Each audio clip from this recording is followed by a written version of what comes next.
Olá, alunos do curso de Matemática da Univesp, Universidade Virtual do Estado de São Paulo. Bem-vindos à nossa aula 11 do curso de Cálculo 4. Na aula de hoje eu vou contar para vocês a história das séries de Taylor. Vai ser o fecho dessa parte do nosso curso em que nós falamos de séries de funções. E é muito bonito esse assunto. O assunto tem assim, uma elegância muito bonita.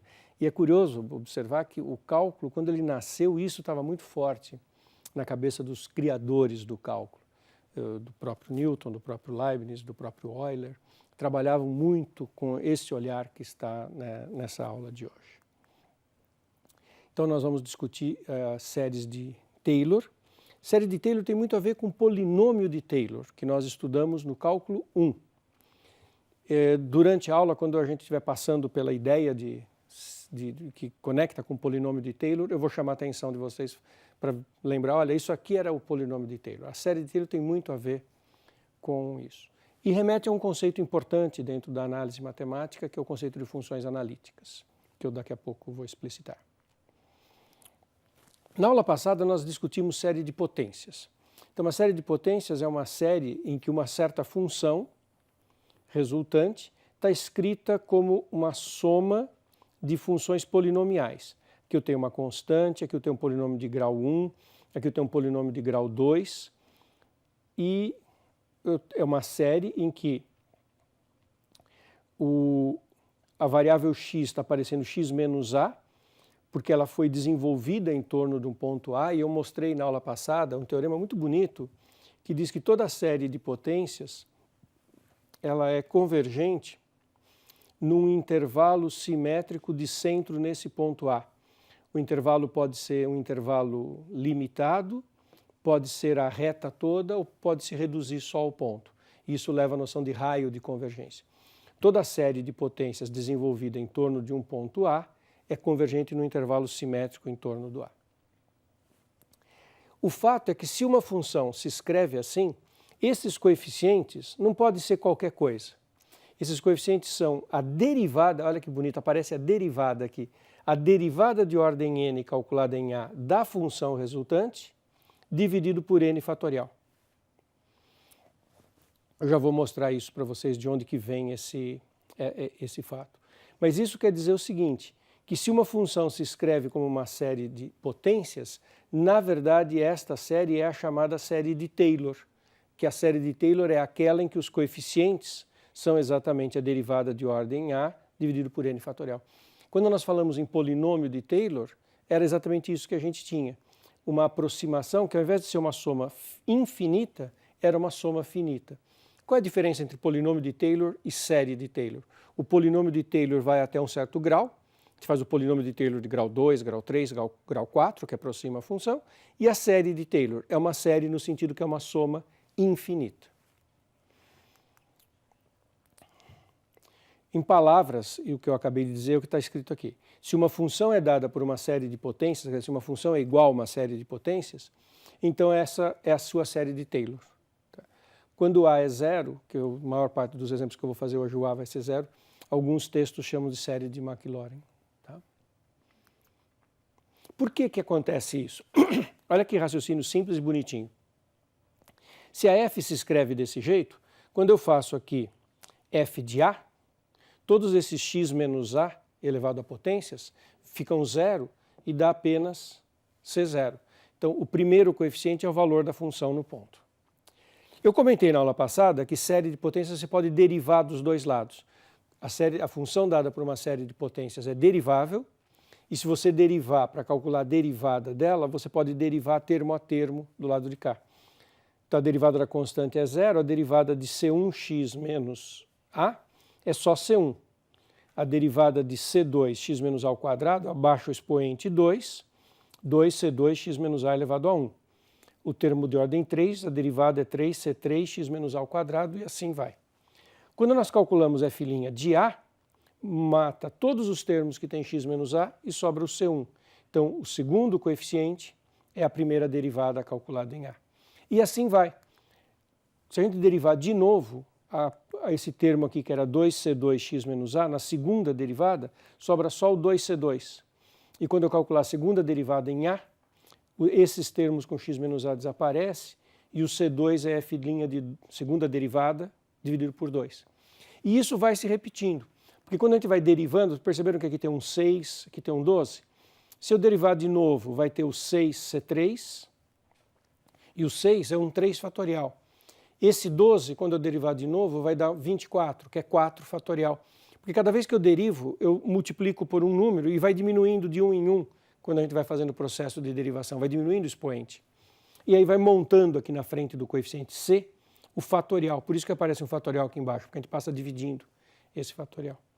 Então, todos os coeficientes da série de potências que representam uma função são dados pela derivada de ordem n no ponto por n fatorial, ou seja, é a série de Taylor.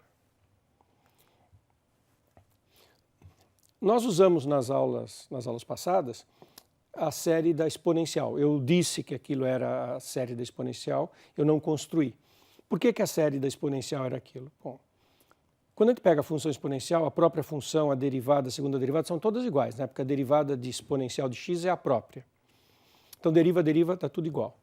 Quando você calcula em zero, estou desenvolvendo em a igual a zero, todos esses valores dão e elevado a zero, que é 1. Então, a série de Taylor da função exponencial tem coeficientes derivada de ordem n sobre n fatorial, 1 sobre n fatorial. E, portanto, é essa série, 1, x ao quadrado sobre 2, esse 2 é 2 fatorial. X ao cubo sobre 3, esse 6 é o 3 fatorial. X a n sobre n fatorial, e se eu parar aqui, é o polinômio de Taylor de ordem n. Se eu continuar soma infinita, é a série de Taylor de ordem n. Essa é a diferença entre polinômio e série de Taylor. Isso é muito bonito. E o que é legal em termos práticos? Trabalhar com a função exponencial não é fácil, mas eu trabalho com polinômio dependendo do grau de proximidade que eu queira. Eu posso, numa situação real, tecnológica, científica, aplicada, usar no lugar da exponencial, que é difícil de fazer as contas, esse polinômio de grau 3. 1 mais x2 sobre 2 mais x3 sobre 6. Isso é uma aproximação da exponencial. Não é igual, igual. Para ser igual, igual é a série, que é a soma infinita. E as somas parciais aproximam. Essa é a ideia de série, né? A série é o valor para o qual a série, o valor de convergência da série, o valor limite, que no meu caso é exponencial, é o limite das somas parciais. Então está tudo muito conectado, o polinômio de Taylor com a série de Taylor e com a ideia de série mesmo. Isso é muito bonito. O raio de convergência dessa série é infinito, o intervalo de convergência é toda reta, e então eu estou dando aqui os principais passos, né, mas isso é um teorema, que a exponencial é exatamente igual a esta série. Já vou comentar um pouquinho mais sobre isso, que leva para o conceito de funções analíticas. Então, a exponencial é dada exatamente por isso. Quando a função coincide com a série de Taylor, ela se chama analítica. Uma reflexão rápida aqui, e aqui está a expressão, né? A função é igual à soma das derivadas de ordem n em a, n fatorial, x menos a elevado a n. Quando isso vale num intervalo em torno do a, ela é analítica naquele intervalo.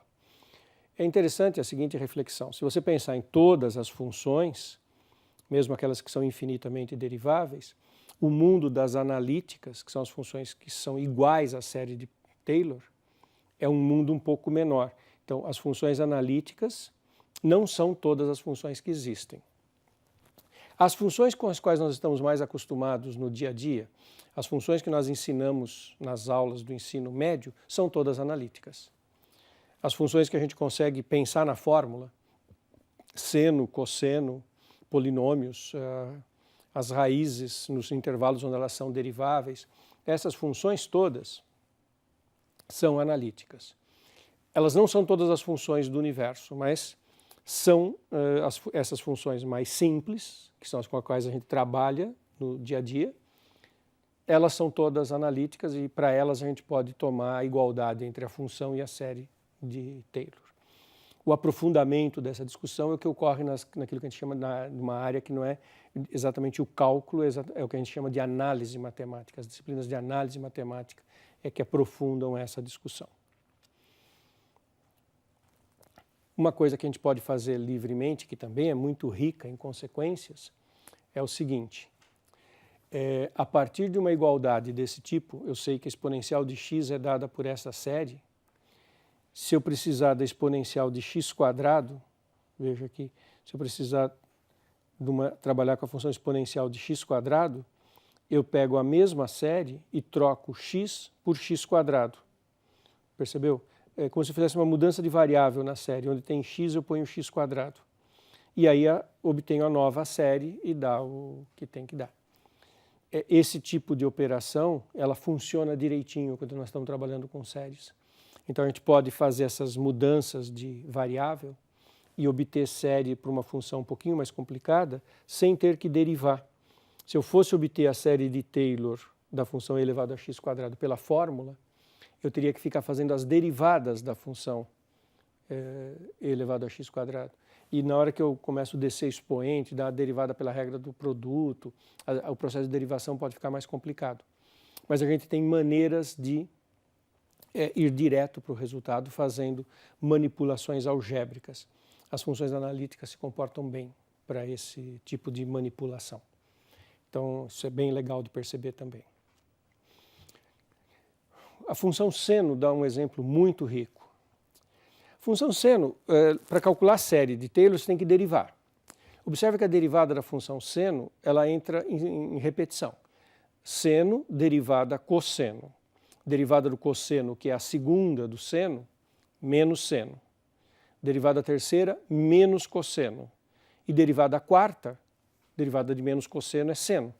Então, a função seno é igual à sua derivada de ordem 4, que é igual à sua derivada de ordem 8. Todas são iguais. A derivação do seno, ela faz um ciclo que tem tamanho 4. São 4 funções. Seno, deriva cosseno, deriva menos seno, deriva menos cosseno, deriva de novo, volta no seno.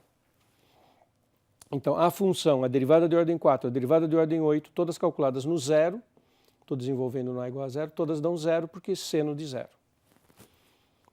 A primeira derivada do seno é cosseno. Como a quarta derivada voltou no seno, a quinta derivada também é cosseno. O que vale para a função seno e sua quarta derivada, vale para a função f' e para a quinta derivada, e para a nona derivada. Como acontece esse ciclo, né, a quinta derivada é igual à derivada da própria f, tudo cosseno. Calculados no A igual a zero, dá cosseno de zero, que é 1. Mesmo modo por causa do ciclo, a derivada segunda, a derivada sexta, a derivada décima são todas iguais a menos seno. Todas elas calculadas em zero, dão zero. Vamos para a derivada terceira. Derivada terceira, derivada sétima, derivada de ordem 11, menos cosseno. Todas elas calculadas em zero, menos cosseno de zero, que é menos 1. E aí já fechou o ciclo, né? Porque daí a quarta derivada já é igual ao seno de novo. Então, olha aqui, a série de Taylor do seno. O valor da função no ponto, zero. Derivada vezes x. Derivada segunda, dividido por 2 fatorial, x quadrado. Zero. Derivada terceira, x ao cubo. Derivada quarta, x à quarta. Derivada quinta, x à quinta. Essa é a série de Taylor do seno. Observa que os termos de ordem par somem porque a derivada de ordem par é zero. E a série de seno, então é uma série alternada, observa que tem x, depois menos x3 mais x à quinta, no ordem 7 seria menos de novo.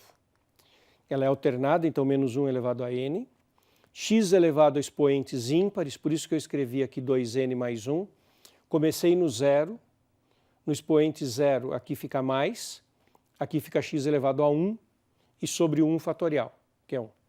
Depois quando n é 1, aqui fica menos, aqui fica 3 e 3 fatorial, que é exatamente a série que está aqui. Tem o x, depois tem o menos 1 sobre 3 fatorial x à terceira.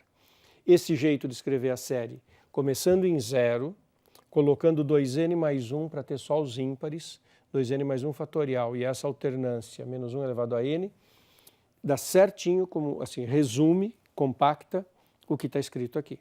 É a série do seno. Tá? A ideia de polinômio de Taylor de novo aqui. Olha aqui, a função seno é essa função azul, que está aqui. Essa é a função seno, periódica. X é a primeira parte da série de Taylor. Se eu só pegar a função x, amarela, ela aproxima um pouquinho o seno, ela anda junto com o seno. Numa pequena vizinhança aqui, a reta é uma boa aproximação do seno. Essa é a ideia de polinômio de Taylor de ordem 1. A gente pode trocar seno por x para valores pequenos de x. Já volto a falar disso.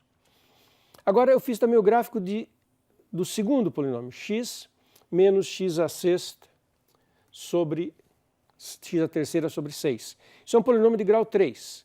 Esse polinômio de grau 3 está nesse desenho aqui em vermelho. É essa função aqui. Observa o seguinte, essa função de grau 3, ela ajusta em torno do seno numa região maior do que a reta ajustava e ajusta melhor. E é isso que é a ideia da série. A série é o limite das somas parciais. As somas parciais são os polinômios de Taylor. Esse é o polinômio de Taylor de ordem 3. Se eu pegar o polinômio de Taylor de ordem 5, vai dar um polinômio de grau 5, que se ajusta ainda mais em torno do seno, num espaço maior. E a série, que é a soma infinita, dá exatamente o valor da função seno. Então aqui nós temos os polinômios de Taylor ilustrando a ideia de série. Aqui está de novo a série do seno. Observa aquele fato que a gente sabe, né, que o limite do seno de x sobre x, quando x tende a 0, é igual a 1, que é exatamente o que eu acabei de comentar, que a gente pode trocar seno de x por x para valores pequenos de x. Isso não é uma demonstração, assim, do ponto de vista lógico, eu estou indo de trás para frente, né? Mas olha que bonitinho como a série tem a ver com isso. X, 1/6 de x ao cubo, etc. Dividido por x, esse x com esse x dá esse 1, e o resto ficam termos de grau alto que tem x. Quando o x vai para 0, tudo isso vai para 0 e sobra só esse 1. É um outro jeito de olhar para esse limite. É muito bonito isso. Outras coisas que a gente pode fazer com isso. Cosseno é parecido com a coisa da função seno, como a gente faz. A função seno era x, x3. A função cosseno é 1, x2, x ao quadrado sobre 2, x à quarta sobre 24. É muito parecida, só que tem os termos de ordem par. E isso resume, eu começo com 0, menos 1 elevado a 0 dá mais, x elevado a 1 e 1 fatorial. É esse 1 aqui. Cosseno começa com 1. Depois vem um termo de ordem 2, de ordem 4, não tem os de ordem ímpar. Esta é a série do cosseno. Tá, para fazer, é fazer muito parecido com o que eu fiz a série do seno nos slides anteriores. Bom, então a série do cosseno está aqui. A partir dela, eu posso obter uma série para cosseno de x quadrado, sem ter que fazer as derivadas de novo, como eu fiz agora com a exponencial. Olha que bonitinho. Eu pego a série do cosseno e onde tinha x, eu ponho x quadrado. Ao invés de ser x elevado a 2n, como eu já pus x quadrado aqui, fica x elevado a 4n. E esta série é a série do cosseno. Tá? Então está aqui a série do cosseno. Imagine que eu queira calcular a primitiva do cosseno de x quadrado. Não é uma primitiva fácil de fazer elementarmente. Essa primitiva a gente não consegue fazer com aquelas técnicas elementares de integração que nós estudamos no cálculo 1. Mas olha que bonito que eu consigo fazer. Eu consigo obter uma série para a primitiva. De que jeito? Esse raciocínio é lindíssimo, olha que bonito. Primitiva do cosseno de x quadrado.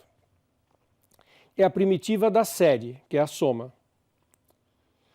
Eu posso trocar a ordem da série com a integral. Olha aqui, era integral da série, eu faço a série das integrais.